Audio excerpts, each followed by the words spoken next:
President Rodrigo Roa Duterte committed crimes against humanity based on the recommendations of the International Criminal Court. Who will emerge a champion? The only noble excuse for the debate is to search for truth. For the debate seeks for truth, and the truth move ourselves and our society. Each speaker allocated 10 minutes to deliver their constructive speech. One of the speaker from the eighth side, from the government is the Prime Minister, Deputy Prime Minister. For the opposition is the Leader of Opposition and Deputy Leader of Opposition. It's given 10 minutes to deliver, 7 minutes to deliver the reply speech. The speaker was speaking in the following order. First, the Prime Minister. Second, the Leader of Opposition. Third, the Deputy Leader of Opposition. Fourth, the Deputy Prime Minister rather, and fourth, Deputy Leader of Opposition, and fifth, Government Whip, and sixth as the Opposition Whip. Seven is the Opposition reply, and the last speaker, the Government reply. The point of information during the constructive speech may be raised by opposing side after the first minute up to the 9 minute. PY may be refused or accepted by the speaker. During the reply speeches, no PY may be raised. At this point in time, at least the spotlight of the 8 elephant debaters. First up, we have the we have the first year college composed of the Prime Minister, Mr. Austin Capano. A big hand, please. The Deputy Prime Minister, Mr. Jack Russell Sabaldi. A big hand, please. And the Government Whip, Ms. Glory Jane Dasilio. A big hand, please. And the Government reply, Mr. Jenko Lugaba, representing the government side. To rival the first year college, we have the second year college composed of Leader of Opposition, Ms. Angelina Marie Paces. A big round of applause. Deputy Leader of Opposition, Jaika Tulibao. And Opposition Whip, Gina Quezon. And the Opposition reply, Julie Grace Taliada. Now we met our contestant and let us meet the people now deciding their fate tonight. This afternoon, we have 5 panels of adjudicators. First, AP Political Science and Champion Jury, the second entry level debate competition, Category A, Ms. Doris Lee Alphason of Ikanti.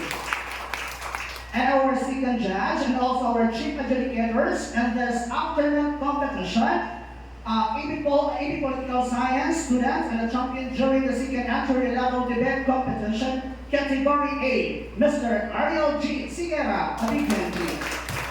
Our third judge, AP Political Science students and a champion during the second entry level debate competition, Category A, Mr. Jason Marcis, a big hand, please. And our fourth judge, an AP Political Science and a first runner-up during the second entry level debate competition, Category B, Mr. Christopher Kennery, a big hand, please. And your last judge, your dynamic distractor. We would like to remind everyone that today's competition are arbitrarily assigned their position in the debate round of speeches of the debaters. No will reflect in their stand and interview and the motion good and given. At this point, we would like to invite the chief adjudicators of this competition, Mr. Ariel Siguera, to give and reading material for judging and the proposition for this tonight's debate. A big round of applause for Mr. Ariel Siguera.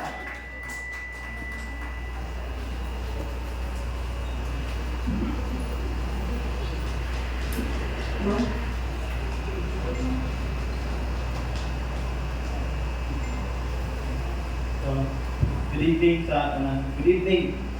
So the proposition of this afternoon's debate is this House believes that the former President Rodrigo Duterte committed crime against humanity as recommended by the International Criminal Court. And I would like to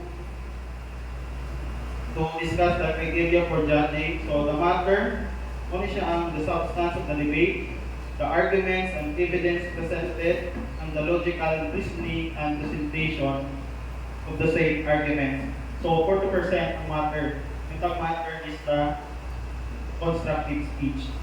So the manner, style of delivery, persuasion skills and conduct of the debaters is also 40%. And the method, the response to the dynamics of the debate, and the observance of the rules, so bali ka ng point of information is 20%, a total of 100%. So for the reply speeches, ang effectiveness is 30%, manner 20%, so the total of 50%. Okay. Thank you very much for our eloquent achievement adjudicators of this afternoon debate, Mr. Alyer Sigera. A big round of applause once again. I will turn over the microphone and the floor of my partners to open the debate and to start our competition, our debate competition in this afternoon. To open the debate, define the motion, and advance arguments, we may now call on the Prime Minister of the government side.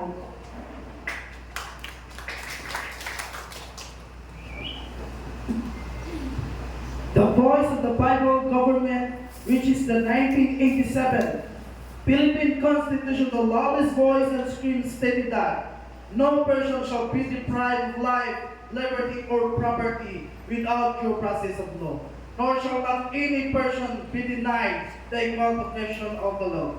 Ladies and gentlemen, esteemed members of our panel of adjudicators, I extend my warm greetings to each and every one of you today. As we gather here to address a matter of most importance, we are here to affirm with eloquence and expertise that the former administration of President Rodrigo Roa Duterte committed crimes against humanity, as recommended by the International Criminal Court. Recent findings by International Human Rights Group have brought to light the alarming truth that the police are behind the spate of extrajudicial drug-related killings in the Philippines. The evidence provided, coupled with existing legal frameworks, unequivocally demonstrate the accountability and responsibility that lie with those in position of power. Let us take a moment to reflect the event that unfolded in 2016. President Duterte disregarded the one issue the International Criminal Court Chief Prosecutor Vito Bensoda regarding the monitor and incitement of mass murder. Since then, the number of fatalities has surpassed 7,000 continues to rise.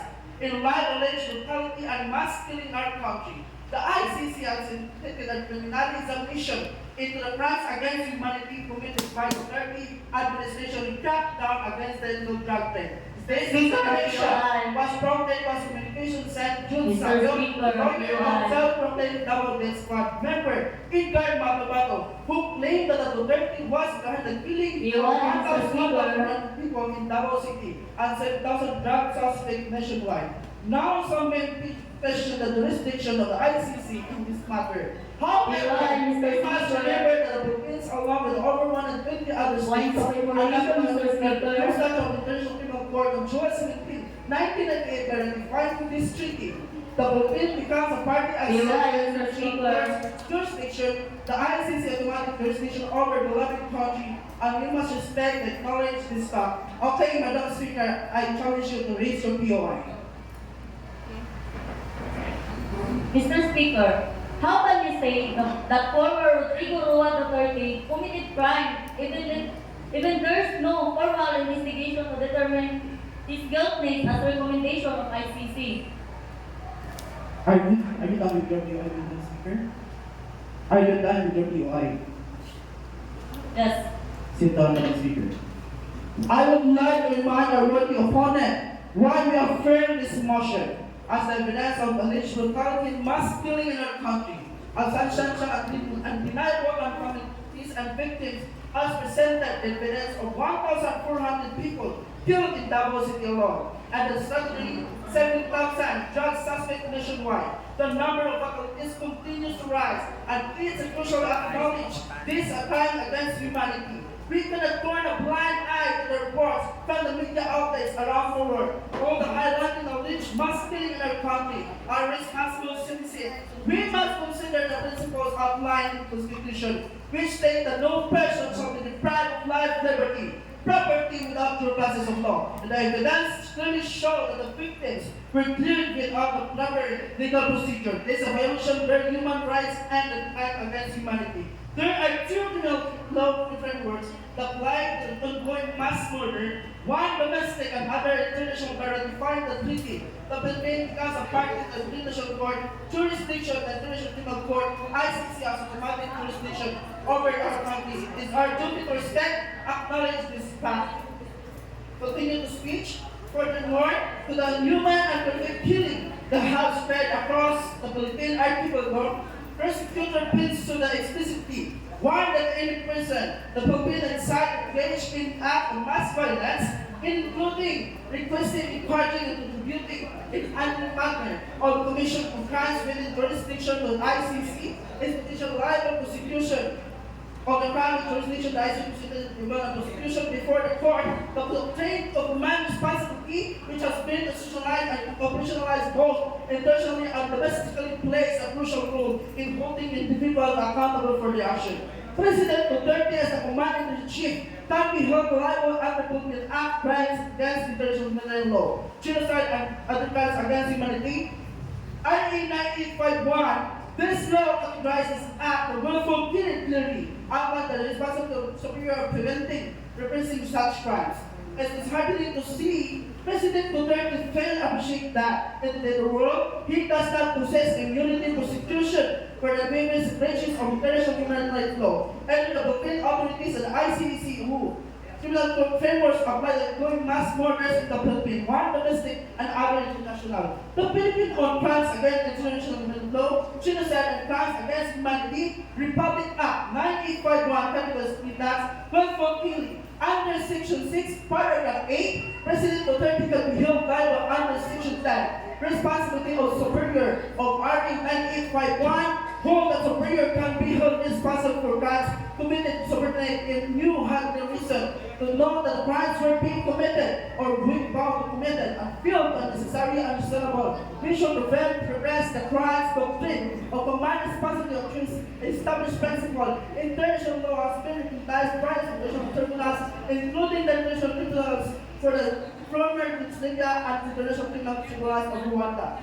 Furthermore, the fourth law section of the International Criminal Court, to which the Philippines is a party, defined crimes against humanity as act committed as part of widespread systematic attack directed against the civilian population. When acknowledged that attack, this act included murder, examination, torture, and forced disappearance, among others. The ICC jurisdiction over the crimes will be committed national or state party on the territory of third party.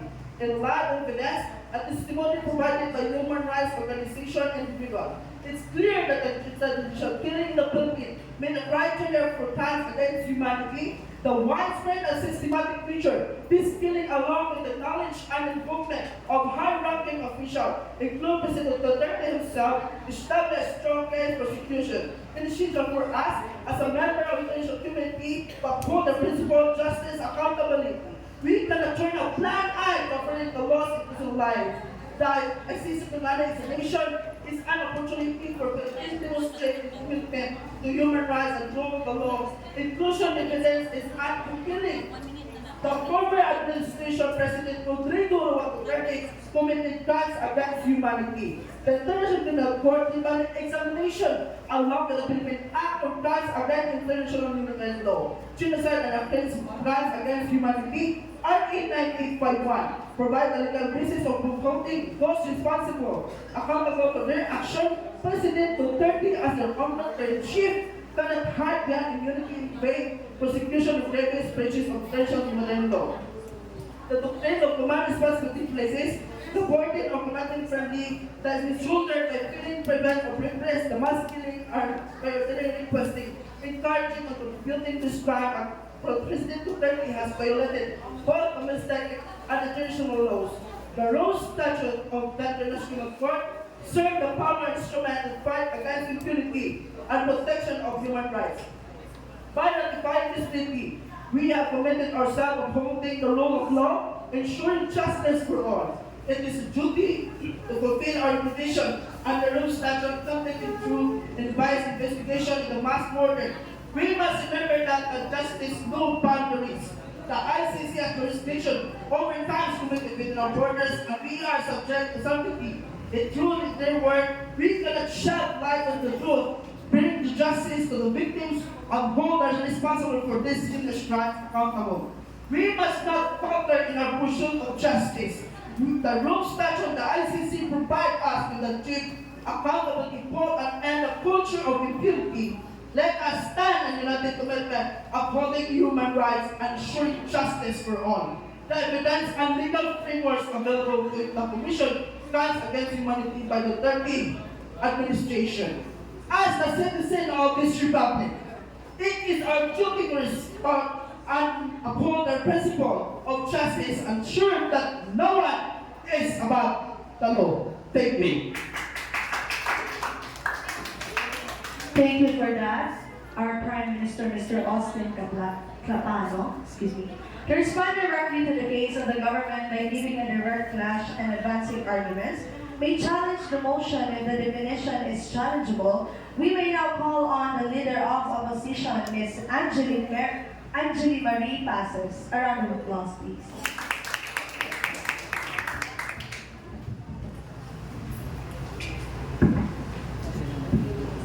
Ladies and gentlemen, a pleasant afternoon. I stand before you today as the leader of the opposition to address the article that claims the former administration of President Rodrigo Roa Duterte committed crimes against humanity. While I acknowledge the concerns raised by the International Criminal Court and international human rights groups, it is important to approach this matter with a constructive mindset and consider all aspects of the situation. Firstly, I would like to emphasize that the ICC preliminary examination is just that, a preliminary examination. It is not a conclusive determination. Of course, we must remember that every individual is innocent until proven guilty. We must remember that every individual is innocent. Respect due process of the principles of justice. When the ICC has the jurisdiction to investigate crimes against humanity, it is imperative that we allow our national jurisdiction to fulfill its responsibilities in investigating and prosecuting cases. We have a legal framework including the Philippine Act of Crimes Against International Humanitarian Law, genocide and other crimes against humanity. RA 9851 ensure justice is served within our own court. Yes, Mr. Speaker. Did you know that the passage of Republic Act 9551 into the laws was a direct result of our desire to uphold the principles of international humanitarian law? We made a conscientious decision to ratify the Rome Statute, which serves as a global agreement of this law. Republic Act 9851 was enacted as a means to align ourselves with these international standards. Yes, Mr. Speaker. But according to RA 9851, humanitarian law, genocide, and other crimes against humanity, it ensures justice is secured with our own court. So let's proceed with my speech. In 1987 Philippines Constitution, Article 2, Section 4, the prime duty of government is to serve and protect the people. The government may call upon the people to defend the state and in the fulfillment thereof. And Article 2, Section 5, the maintenance of peace and order to protection of life, liberty and property, and promotion of the general welfare are essential for the enjoyment by all the people of the blessings of democracy. Furthermore, it is essential to consider the principle of complementary. The ICC jurisdiction is complementary to national jurisdiction, meaning that it only steps when national authorities are unwilling or unable to genuinely carry our investigation and prosecution. As a responsible nation, we have taken steps to address this concern through our domestic legal system. The Commission on Human Rights plays a crucial role in conducting impartial and independent investigation to ensure justice and accountability. Additionally, we must recognize the effort by the Duterte administration in addressing the drug problem in our country. The rampant drug trade that has caused immense harm to our society, and it is the duty of any government to protect its citizens from such trade. While we condemn any from extrajudicial killings, we cannot ignore complexities and change faced by law enforcement agencies in addressing these issues. It is important to strike a balance between upholding human rights and ensuring the safety and security of our people. Moreover, it is essential to acknowledge the progress made by the current administration in addressing the concerns raised by the ICC and international human rights group, the establishment of the Interagency Committee and extralegal killings, enforced disappearances, torture, and other grave violations of the rights to life, liberty, and security of persons demonstrate our commitment to addressing these issues and holding those responsible accountable. In conclusion, while we acknowledge the concerns raised by the ICC and international human rights group, we must approach this matter with a constructive mindset. We have a robust legal framework in place to ensure justice is served within our own courts. It's our duty to uphold the principle of justice due process while also addressing the drug problem that clouds our society. Let us work together to find a balanced approach that respects human rights, ensure the safety and security of our people, and upholds the rule of law. Thank you, Leader of Opposition. To review at first instance the case of the opposition, re-establish the government's claim, and advance arguments, we may now call on the Deputy Prime Minister, Mr. John Rosel Sabalte.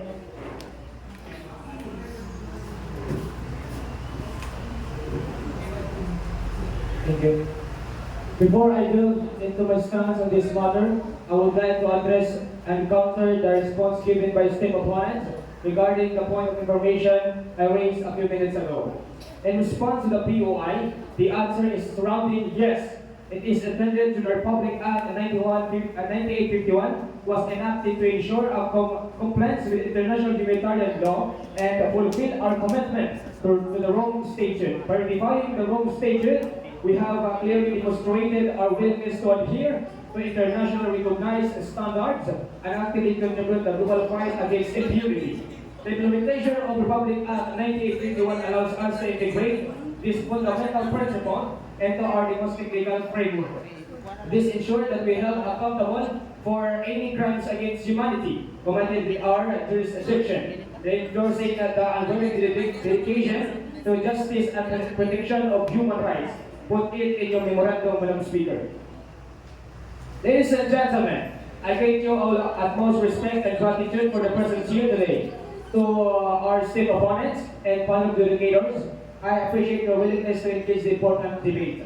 Let us engage in our respectful and spirited discussion on the justice accountability for alleged crimes against humanity committed by the Duterte's administration. Thank you, and let the debate begin. I stand before you today as a Deputy Prime Minister. I am humbled by the opportunity to address on a matter of utmost importance, the pursuit of justice and accountability for alleged crimes against humanity committed by the Duterte administration. It is incumbent upon us to confront this issue head on, guided by the principles of international law Mr. Speaker, and commitment to human rights and rule of law. Mr. Speaker, POI. As we gather here today, let us forget the gravity of the situation. Mr. Speaker, Since POI. 2016, the number of facilities of the Philippines has surpassed 7,000 and continues to Mr. rise. Speaker, POI. This is not emerged statistics present human lives, lost families, Mr. or Speaker, not. POI. My time is here, Madam Speaker. It is our moral obligation to seek justice for the victims and hold responsible accountable for the action. The involvement of the International Criminal Court and ICC throughout the preliminary examination underscores the seriousness of the situation. I challenge you, Madam Speaker. Come on, raise your POI. Mr. Speaker, our Constitution provides in Article 2, Section 4 that the prime duty of President is to protect the general welfare of the people. Then, can you give me a specific permission that former President Duterte is committed crime even if there is no preliminary investigation? Have done yet? Okay, thank you, Madam Speaker. Are you done? Yes. Worthy opponent, I would like to reiterate our opposition president to present a statement calling for the shooting of human rights activists who are obstructing justice, not only to violate human rights but also to put entire rights community of the Philippines at risk. Command responsibility holds the leader accountable for the crimes committed under the authority as the commander-in-chief. President Duterte can be held liable national jurisdiction. Primary responsibilities, the investigation and prosecution. The roles stated in the ICC are crucial fighting in impunity. Let's conduct unbiased investigation to end the culture of impunity and ensure justice for all. Worthy opponent, are you opposed to seeking justice for the victims of these killings? We are a government bound by the law, not for a man. It is essential to remember that. To continue my speech, some may question jurisdiction and ICC in this case, but we must remember the Philippines willingly adopt the Rome Statute in 1998, along with over 120 other states. By doing so, we acknowledge the ICC authority investigating and prosecuting individuals accused of crimes against humanity. We cannot now deny the ICC jurisdiction, which is examining alleged crimes related to the armed borders. Furthermore, President Duterte in a statement calling the shooting of human rights activists who are obstructing justice not only violates human rights, but also to place the entire human rights community in the Philippines' immediate danger. Such rhetoric not only incite violence, but also undermines the crucial work being done by this violence against individual protection and rights activity of all Filipinos. President Rodrigo must immediately withdraw his statement or investigating, prosecuting, or inciting violence against human rights advocates. Command responsibility holds leader accountable crimes under the authority. President Duterte as Commander-in-Chief can be held liable for action under his command. Our Domestic Law Republic Act 1951 outlines the responsibility of supervising, preventing, and repressing such crimes.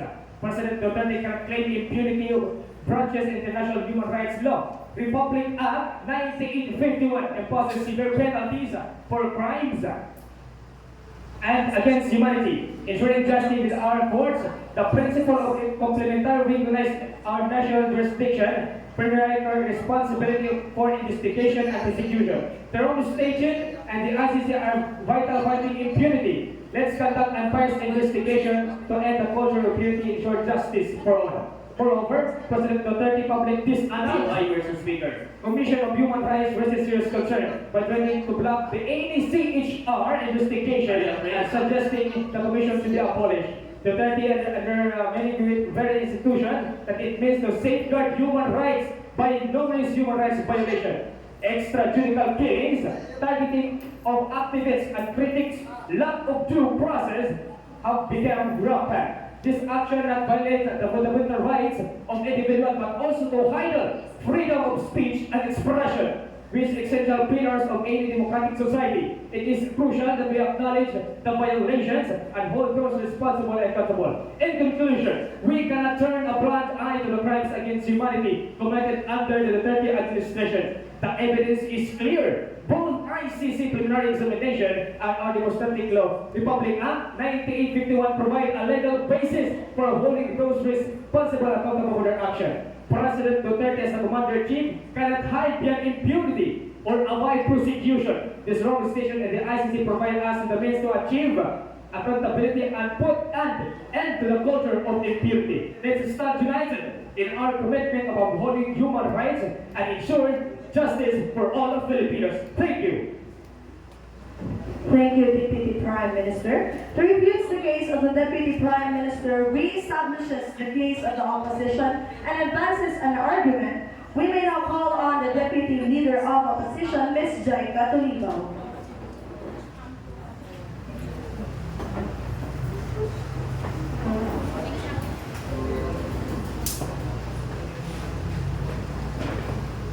We Filipinos must reclaim our sovereignty and our civic entitlement. Honorable Filipinos, ladies and gentlemen, good afternoon. I rise today as the Deputy Leader of the Opposition to respond to the proposal presented by our worthy opponent, while I acknowledge the importance of justice, human rights, and the rule of law. I must express my concerns regarding the involvement of the International Criminal Court in the alleged crimes committed by the Duterte administration. Firstly, it is essential to address the issue of jurisdiction. The Philippines willingly adopted the Rome Statute in 1998, acknowledging the ICC's authority to investigate and prosecute crimes against humanity. However, it is important to note that the ICC's jurisdiction is complementary to national jurisdictions. Our domestic law, RA 9851, outlines the responsibilities of superiors in preventing and repressing such crimes. This means that the primary responsibility for investigation and prosecution lies with our national courts. Article 3, Section 14. No person shall be held to answer for a criminal offense with the due process of law. In all criminal prosecutions, the accused shall be presumed innocent until the arrest provided. Madam Speaker, what is your opinion? It is important to remember the national laws and our principle of complementarity play a role in dealing with crimes against humanity. However, we should also be aware of limitations of our own legal system in handling these types of crimes. An international criminal court can offer an unbiased and independent platform for investigating and prosecuting these crimes. By working the ICC, we can show our commitment to upholding international justice and human rights standards and enhance our reputation in the global community. Moreover, the ICC involvement can help prevent future crimes and encourage us to improve our own laws to better address the serious offenses. What is your opinion on this matter, Madam Speaker? Mrs. Speaker, Duterte's regime has routinely argued that the war on drugs can constitute crimes against humanity. May I sit, please, Madam Speaker? May I sit? Because drug users are not part of humanity. Article 3, Section 4. The prime duty of the government is to serve and protect the people. It is important to analyze how Duterte exaggerates the trade posed by drugs users.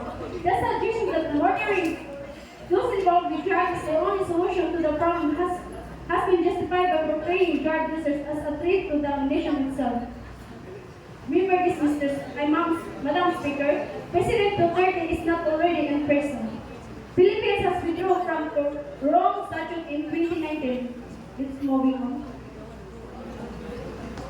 Article 7, Section 1. The power of the President is to administer laws, which means carrying them into practical operations and enforcing their due observance. The President's ability to persuade others to do what he wants them to do is one of the sources of President's power.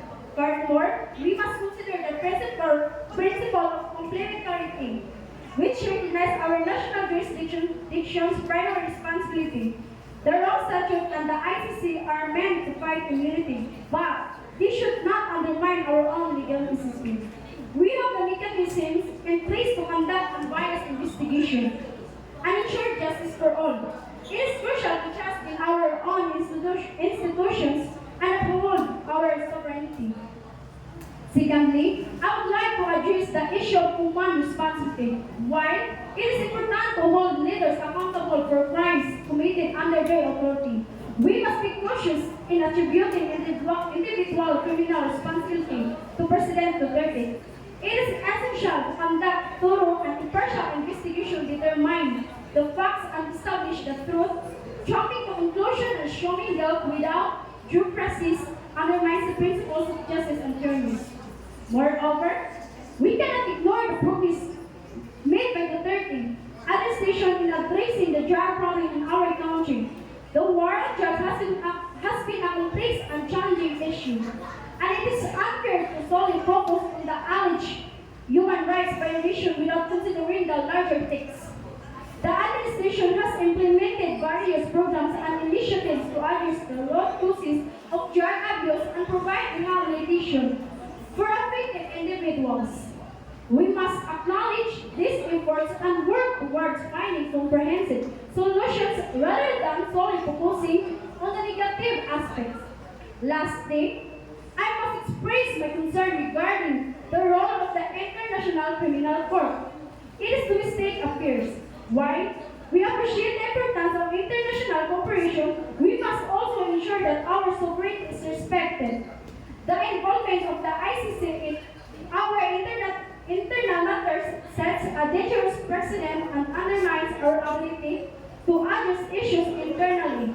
We must trust in our own legal system and institutions to provide justice for all.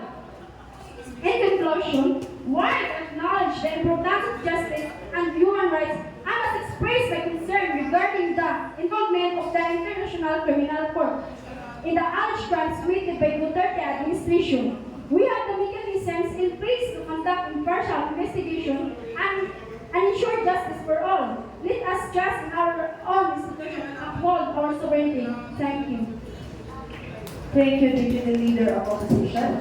To make an issue-based rebuttal of the opposition's case and summarizes the case of the government, we may now call on the government whip, Ms. Glory J. Dasilio.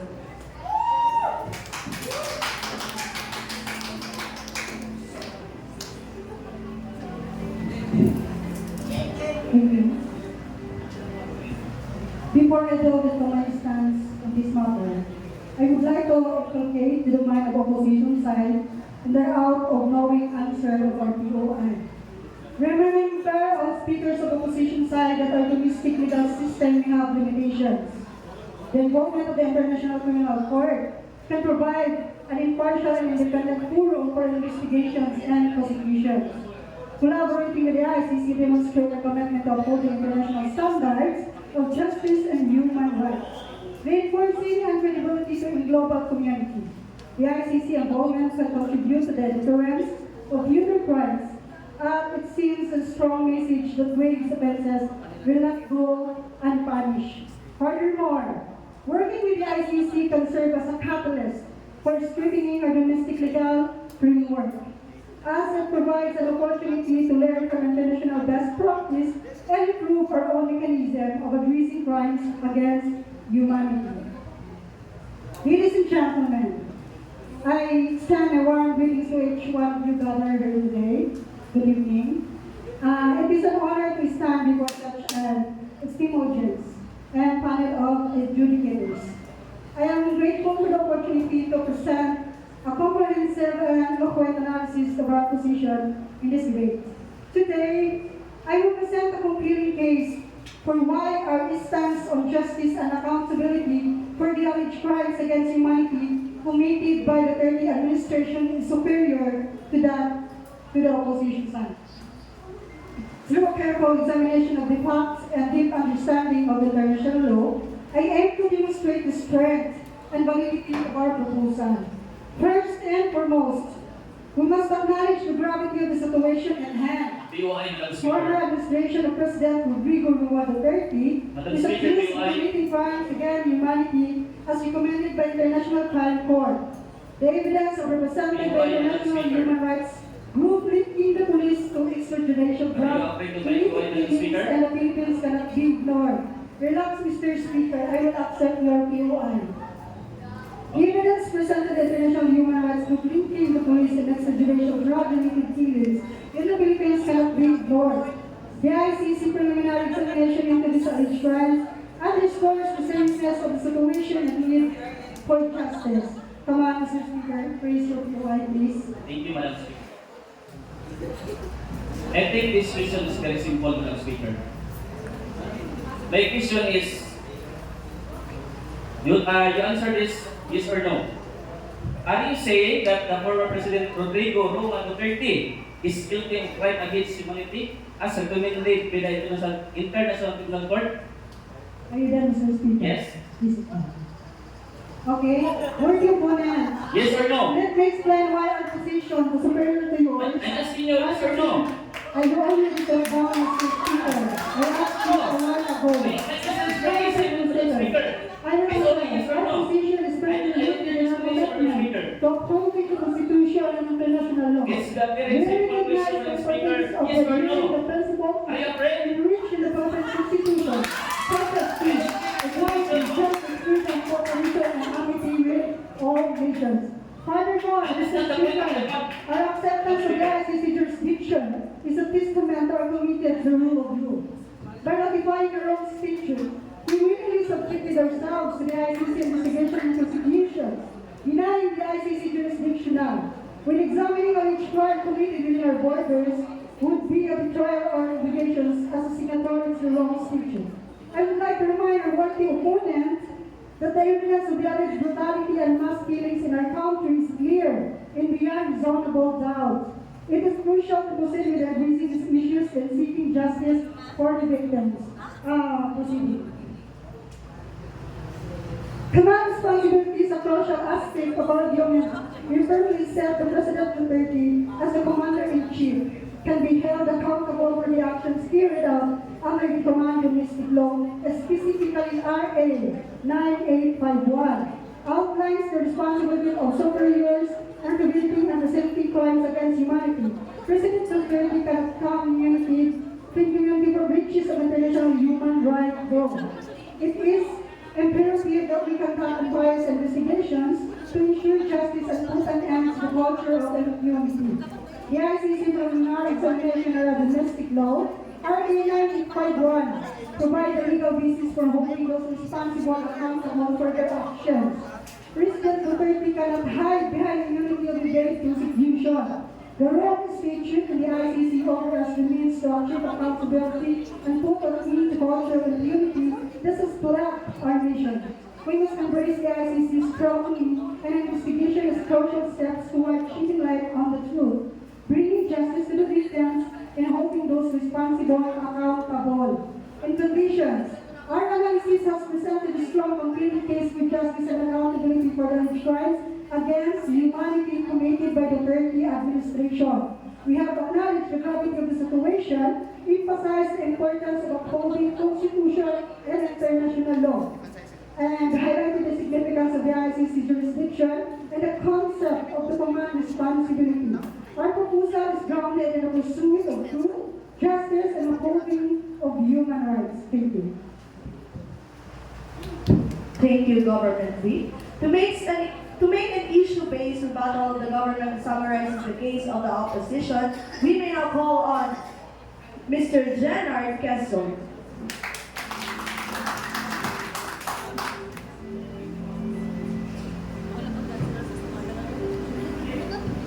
Good evening. Before I proceed to my speech, since that my UI is not traced. Remember, Madam Speaker, according to Article 2, Section 4, the prime duty of the government is to serve and protect the people. The government may call upon the people to defend the state, and the fulfillment thereof consequences may be required under conditions provided by law to render personal, military, or civil service. Remember that, Madam Speaker. Ladies and gentlemen, esteemed judges and fellow debaters, today we stand in opposition to the motion affirming that the former administration President Rodrigo Roa Duterte committed crimes against humanity, as recommended by the International Criminal Court. Firstly, we must question the credibility of the International Criminal Court's recommendations. While it is true that the ICC is an international institution tasked with investigating and prosecuting individuals responsible for the most serious crimes, we must acknowledge that these recommendations are not infallible. The ICC has faced criticism in the past for its selective targeting of certain countries and leaders, raising concerns about this objectivity and impartiality. Point of information, Mr. Furthermore, Speaker. we must consider alternative perspectives on the actions of the Point of government. information, Mr. Speaker. It is important to remember that President Come on, Rodrigo Mr. was Speaker. elected by the people of the I challenge you to accept my who POI. believe his promise to combat Mr. crimes Speaker, and point of crimes. information. While some people may agree that Mr. the Speaker, people this is a debate. it is crucial to understand that Mr. Speaker, point of information. were taken. The Philippines was facing a severe Mr. Speaker, point of information. and President Duterte's administration Come on, Mr. implemented Speaker. policies aimed at addressing this issue, albeit controversially. Expanding on my Point of information, let Mr. us now Speaker. sanitize the evidence presented to support the motion. Come on, Mr. While there Speaker, have been this is a reports debate. of social killings and human rights abuses during President Duterte's administration, it is Accept essential my to point of information, differentiate Mr. between Speaker. individual acts and systematic crimes against humanity. Yes, Mr. Speaker.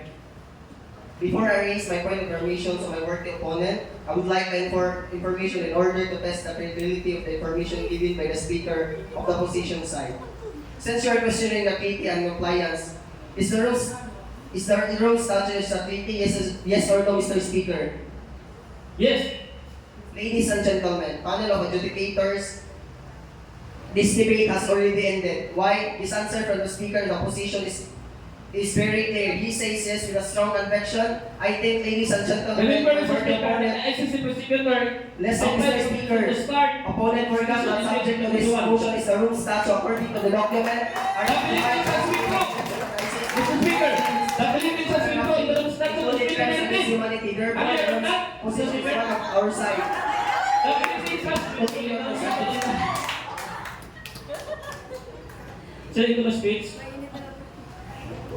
we must also consider the potential consequences of accepting this motion, labeling the former administration as perpetrators of crimes against humanity willing to further the mission of constitution. Within the country, it could hinder the nation's progress and evidence efforts to address the underlying issues that led to the implementation of such policies.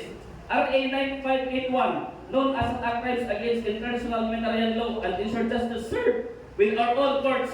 Section 34 Canon 111, all CPRA, our lawyers and justice stop human rights violation. Now, additionally, accepting this motion without due process and comprehensive investigation could set a dangerous precedent. We must be cautious in signing blame without a thorough explanation of all the facts, circumstances surrounding the crimes. In conclusion, we the opposition's side challenge the motion of the President. This is my time. Rodrigo Roa Duterte, wait, please, the legislative courts, recommendations and present alternative perspectives for the action of the former administration. Yes, Mr. Speaker.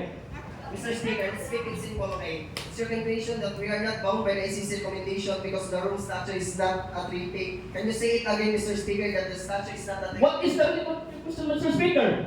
I would like to Yes or inform no, you that Mr. the Speaker? Supreme Court has no Yes or jurisdiction. no, Mr. Speaker? Remember that the Philippines has Yes or no, enough Mr. Speaker? power to protect human rights. Answer yes We or are no, the Mr. leader. Speaker. The Philippines has the only consistent, Mr. Speaker. Sit My down. question is very simple. With this complexity of established recommendations and present alternative perspectives and actions of the former administration. We also emphasize the need of a comprehensive investigation and the potential consequences of accepting the motion without due process. Let us engage in thoughtful and informed debate to gain deeper understanding the truth and application of this motion. Thank you. Thank you, Opposition Whip. For the comparative analysis of the strengths and weaknesses of the case on both sides, the speech aims to give a biased judgment as to why should the people support the team's claim. The speech is first delivered by the opposition side and followed by the government side, which will close the debate. We may now call on the opposition reply, Ms. Julie Grace Taliada.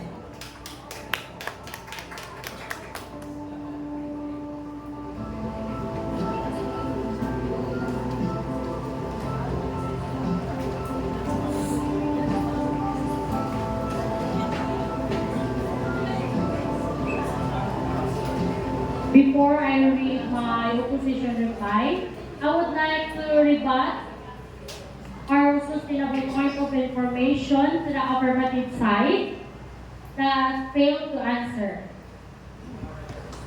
Firstly, how can you say so that the former RRB committed crime even if there's no formal investigation to determine his guiltness as recommendation of ICC? Secondly, our Constitution provides in Article 2, Section 4, that the prime duty of President is to protect the general welfare of the people. Then can you give me a specific permission that the former President Duterte has committed crime, even if there's no clear investigation have done yet? But you are afraid to answer our POI. Thirdly, lastly, are you saying that the former President Rodrigo Roa Duterte is guilty of crime against humanity as recommended by the International Criminal Court? But you didn't answer the POI. It's a simple question that you failed to answer with a yes or no. To answer this question, President Duterte is not guilty guilty because he is not accused. So, moving forward, I have no doubt that if we act with proper focus, we can protect our borders, our sovereignty, and our citizens, all while remaining true to Filipinos' noblest legacy. Distinguished panel of adjudicators, ladies and gentlemen, a pleasant evening to one and all. In this opposition reply, I would like to reiterate the key arguments put forth by the opposition and emphasize why affirming the motion that the former administration of President Rodrigo Roa Duterte committed crimes against humanity, as recommended by the International Criminal Court, is unwarranted and premature. Firstly, it is important to acknowledge that the International Criminal Court has not yet concluded its investigation into the alleged crimes committed during President Duterte's administration. The ICC's preliminary examination is ongoing, and until a true investigation is completed, it would be unjust to make definitive judgment regarding to the culpability of the former administration. We must respect the principle of innocence until proven guilty and allow the legal process to run its course. Furthermore, it is crucial to consider the complexities and challenges faced by the Duterte administration. The Philippines has been grappling with significant issues such as drug-related crimes, terrorism, and corruption. President Duterte's administration implemented policies aimed at addressing these challenges head-on, while there may have been instances where human rights concerns arose. It is important to recognize the underlying intentions and the difficult circumstances faced by the government. Additionally, it is essential to acknowledge the efforts made by the Duterte administration to address these concerns. Various initiatives were implemented to combat criminality, including rehabilitation programs and efforts to improve law enforcement. These actions demonstrate a commitment to addressing societal challenges rather than a deliberate intent to commit crimes against humanity. Moreover, it is important to recognize the capacity of Philippine justice system to handle any alleged crimes committed during the Duterte administration. The country has a functioning judiciary that operates independently, and there are mechanisms in place to investigate and prosecute any wrongdoing. Affirming the motion would undermine the Philippine legal system and disregard the potential for justice to be served through domestic channels. Lastly, it is crucial to avoid making sweeping generalization about an entire administration based on isolated incidents. While there may have been instances of human rights concerns during the Duterte administration, it is unfair to label the entire administration as having committed crimes against humanity. It is essential to differentiate between individual actions and the collective responsibility of an entire administration. In conclusion, affirming the motion that the former administration of President Rodrigo Roa Duterte committed crimes against humanity, as recommended by the International Criminal Court, is premature and unjust. We must respect the ongoing investigation by the ICC and allow the domestic legal processes of the Philippines to run their course. Let us uphold the principles of fairness, objectivity, and respect for the rule of law. We are proud to oppose and definitely bring home this championship. Thank you. Thank you, opposition reply for the comparative analysis of the strength and weaknesses of the case in both sides. The speech aims to give a biased judgment as to why should the people support the team's claim. The speech is first delivered by the opposition side and followed by the government side, which will close the debate. We may now call on the government to reply. Mr. Jericho Locava. Ladies and gentlemen, panel of adjudicators, good evening.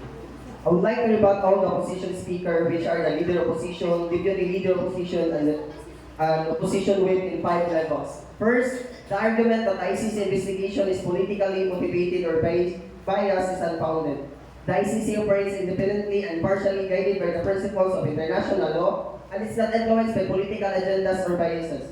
the preliminary examination conducted by the ICC is based on credible evidence and testimonies, and it is crucial to respect and support the integrity of this process. Second, the notion that alleged crimes committed during President Duterte's administration were necessary for maintaining law and order is a dangerous precedent. Upholding human rights and the rule of law should never be compromised, regardless of the challenges of a country faces. The ends does not justify the means when it comes to human rights abuses, crimes against humanity, and it is essential to prioritize the protection and well-being of all individuals within the society. Third, the argument that ICC should not intervene in domestic affairs undermines the purpose and importance of international justice mechanism. The ICC was established precisely to address crimes such magnitude when national jurisdictions are unable or unwilling to do so. By affirming the motion, we are recognizing the significance of international cooperation and accountability, ensuring justice of victims, preventing impunity and perpetrators. Fourth, the claim that ICC investigation undermines the sovereignty of the Philippines is misguided. Sovereignty is not absolute. When it comes to responsibility to protect and uphold the rights of its citizens, the ICC involvement does not diminish the authority of the Philippines government, but rather complements by ensuring that justice is served and human rights are respected. It is the best interest of the Philippines to cooperate with the ICC as it demonstrates a commitment to upholding international law and promoting human rights. Fifth, the argument that alleged crimes committed during President Duterte administration were necessary for national security is flawed. National security should never be used as a justification for human rights abuses and crimes against humanity. There are alternative lawful methods to address security concerns without resorting to extrajudicial killings and human rights violation. By affirming the motion, we are advocating for the comprehensive and rights-based approach to security that respects the dignity and rights of all individuals. Therefore, ladies and gentlemen, affirming the motion is not an attack on the Philippines or its people. It's called for justice, accountability, and protection of human rights by supporting an independent international investigation. We are demonstrating a commitment to upholding the rule of law and ensuring that no one is above the law. Let us stand together in seeking justice for the victims and their families and working towards a society that respects and upholds the right and dignity of all individuals. In response to the arguments presented by the opposition reply, I would like to address some of the key points raised and emphasize the importance of affirming the motion that the former administration of President Rodrigo Roa Duterte committed crimes against humanity. As recommended by the International Criminal Court, first, let us acknowledge the gravity of the situation at hand. The evidence presented and existing legal frameworks is clearly demonstrate an accountability and responsibility that lie with those in position of powers. The alleged crimes against humanity committed President Rodrigo Roa Duterte's administration, including extrajudicial killings and human rights abuses, cannot be diminished or ignored. It is our moral duty to ensure justice is served for the victims and their families. Secondly, it is important to understand the role of the International Criminal Court in addressing such crimes. The ICC has initiated a preliminary examination to the alleged crimes against humanity committed by the Duterte administration. This examination is not a merely formality but a serious investigation based on credible evidence and testimonies. By affirming the motion, we are supporting the ICC efforts to hold those responsible accountable for their action. Furthermore, it is crucial to recognize that the fight against illegal drugs and challenge faced by the Philippines does not justify the violation of human rights and the disregard for due process. Upholding human rights and the rule of law is a paramount, even in the face of difficult circumstances. Affirming the motion sends a strong message that we stand for justice, fairness, and the protection of fundamental human rights. Moreover, the argument that the Philippines justice system is capable of addressing these crimes on its own is not sufficient. While we acknowledge the capacity of domestic legal system, it is important to recognize the limitation and potential biases that may exist. The ICC provides a independent and impartial forum for justice, ensuring that accountability is not compromised by potential domestic influence. Lastly, let us not forget the victims and their families who have suffered as a result of these alleged crimes. Affirming the motion is not about condemning the entire administration, but rather about seeking justice and accountability for those responsible.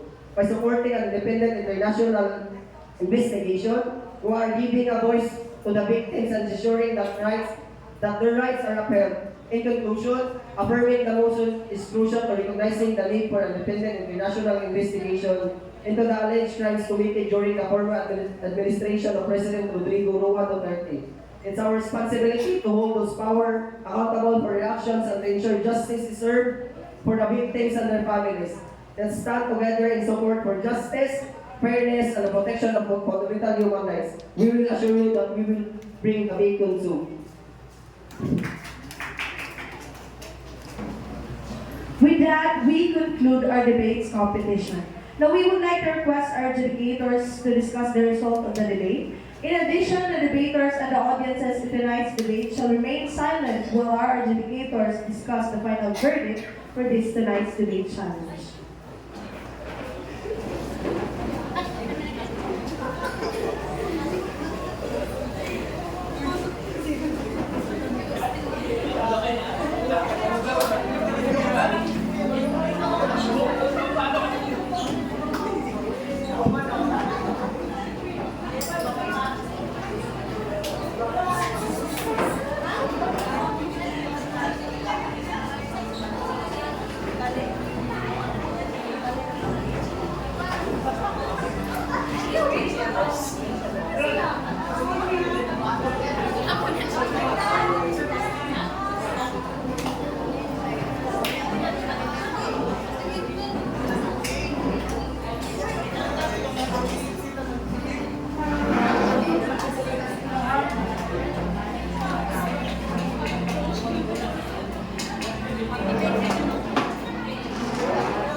That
Wala.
Oh, shit, ah. Okay, once again, good evening to each and everyone.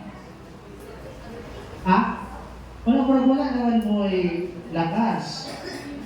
End the debate as the Latin maxim is always applied.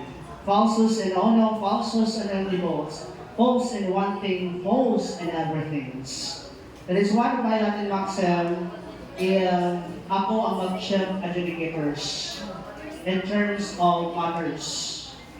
In terms of matters, I'm very particular in terms of the grammars, in terms of the facts presented and evidence presented, and the coherence of the constructive speech. And also, I am very particular in how you deliver also your constructive speech. And also, and one of our adjudicators is very particular in the point of information. If I'm very particular in terms of the matters, and one of our adjudicators is very particular in terms of manner, and others is very particular in terms of method. So it's a very close fight between the government side and the opposition side. A big round of applause of our both debaters of this tonight's competition. And may mga technique na na-apply na bagong-bago. And at the same time, maybe those future debaters or coming debaters of our second entry-level debate competition can you apply some technique in terms of manners. And also, if you can read the constructive speech of your co-student and your co-debaters, maybe you can adapt on how to construct a coherent, a strong, and effective, and eloquent constructive speech. Because our criteria is not only manners, is not only method, but also matters is 40% out of 100% of the criteria of the second entry-level debate competition. But then again, it is one of my favorite slogan or Latin maxim that I everyday use, Salus populi est suprema lex, that the welfare of the people is the supreme law of the land. And that indeed, this debate is the voice of the people that we need to inform the current, the pressing issues in our society. As an AD political science student, it is very important to educate our fellow Filipino people, especially the youth, because it is mandated in the Article 2 of Section 13 that the youth has the great impact and values of the nation building. Therefore, because the Constitution is the fundamental of the land, and we need to adhere and uphold the Constitution, and it is our duty to voice out what the Constitution says, and to tell that some constructive or some comment or argumentation which is not aligned in the Constitution, we need to voice out that this particular argument or matters or constructive speech is unconstitutional. Because this is one of our duties to defend the Constitution, and don't forget as an AD political science that the doctrines to support that the Constitution is the supreme law of the land, which is the constitutionalism. And this doctrine upholds that the Constitution is the highest law of the land and the fundamental law of the land, and as a member, as a citizen of the Republic of the Philippines, as a natural born citizen, of the Republic of the Philippines as mentioned in the Article 2 of the 1987 Constitution, and this is our duty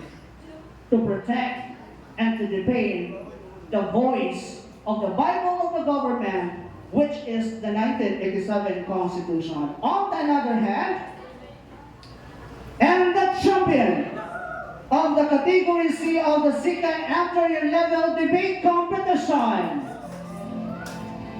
gathering with 89%. But remember, gamay ragit kayo silang ligas. It's only 3 points. The other side got 86 points, and the champion got 89 points. And remember, kasi hindi kami naglibog ni. So, nag-go sa competition. Because kung magpadayon ni sa among debate, and when we continue to debate regarding the motions and the evidence and facts presented by the both sides, maybe until next week mahuman sa debate. So, our chief adjudicators, Mr. Sigera, suggests to the panelists or to the body to proceed the computations of the score based on the criteria, not in votings of majority. So, ito ang lumabas, and the champion of this category C of the second entry-level debate competition is... Ready na ba tayo dyan? But before that, I will certificate. But before that, we need to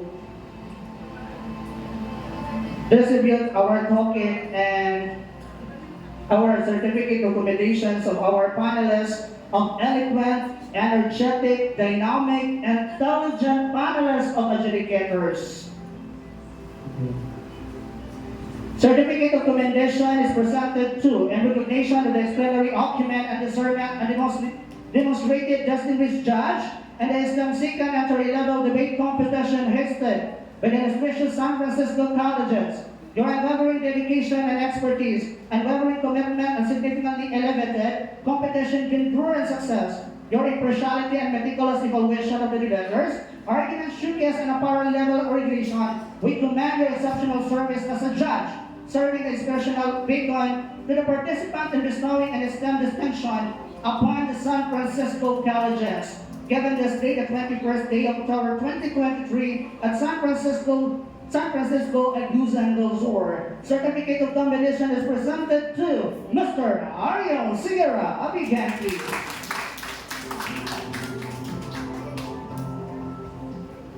Another certificate of commendation is presented to Mr. Jason S. Marces. Thank you very much. Another certificate of commendation is presented to Mrs. Evelyn Hedy Babanag. A big round of applause, please. Thank you. Another certificate of commendation is presented to Mr. Dexter S. Bernales. And I would like to apologize. Another certificate of commendation is presented to Ms. Doris Mi Altazan. And I would like officially to apologize. May I call one of our panelists of adjudicators did not receive your certificate of commendation because I'm so very busy this afternoon. I have a lot of work to be done, and I need to accompany my niece to Almeda because they need some fresh air because she is a journalist of Canada State Universities, and she's depressed and they need some fresh airs and friendly environment, and also to exhale those toxic or negativity vibes and their kaloob-looban ng kanyang spirit. So as their tito, and I need to support my niece in order to relax not only his brain but also his souls also, because it's very important our inner peace of our soul. Sir Christopher, to be followed your certificate of commendation as such. Thank you very much, sir. And to announce the winner of this category C of the second entry-level debate competition And the winner and the champion of this debate competition is no other than uphold the Constitution, deliberate and effective constructive speech and point of information, and the champion, no other than gathering of 89% of the total score of the 7 panelists of adjudicators. And the champion is the government side. First, to receive the certificate of commendations and medals, I would like to call on the opposition side to be in front to receive your silver medal and certificate of commendation. And I would like to request the panelists of adjudicators to be in front. Certificate of commendation is presented for the outstanding performance in the second entry-level debate competition of San Francisco College's San Francisco Goose del Sur on October 21, 2023. Your exceptional skills, eloquence, and critical thinking greatly impressed the judges and captivated the audience. Given this the 21st of October 2023 at San Francisco High School building, Barangay Tres, San Francisco, Agusan del Sur. Certificate of commendation is presented to Angeli Marie passes together the silver medal. Another certificate of commendation and silver medal, Miss Jaika Tulibao. Another certificate of commendation and silver medal, Mr. Janet Kizon. Another certificate of commendation is presented to Julie Grace Talieda. And to receive a certificate and commendation and gold medal. And the champion of the second entry-level debate competition category C, the Prime Ministers of the government side, Mr. Austin Gabriel A. Clapano. Another gold medal and certificate of commendations, the Deputy Prime Ministers of the government side, Mr. Jan Razal Sabaldi. Another certificate of commendation, the government whip, and the rules among the tourists, the beautiful one, Miss Glory Jane Q. Dasilio Maylao.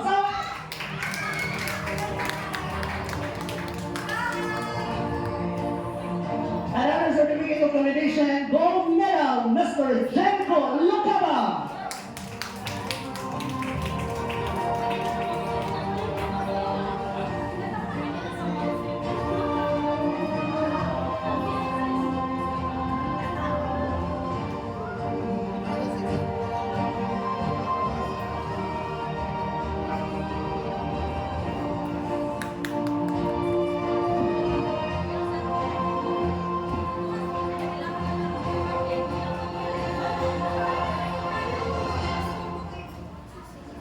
Okay, take your set before sa inyo mga photo. Take your set muna, i-end muna natin ha. Okay, thank you very much. Please a big round of applause both government side and opposing side for their eloquent and exceptional performance in this category C debate competition. Debate challenge is an excellence.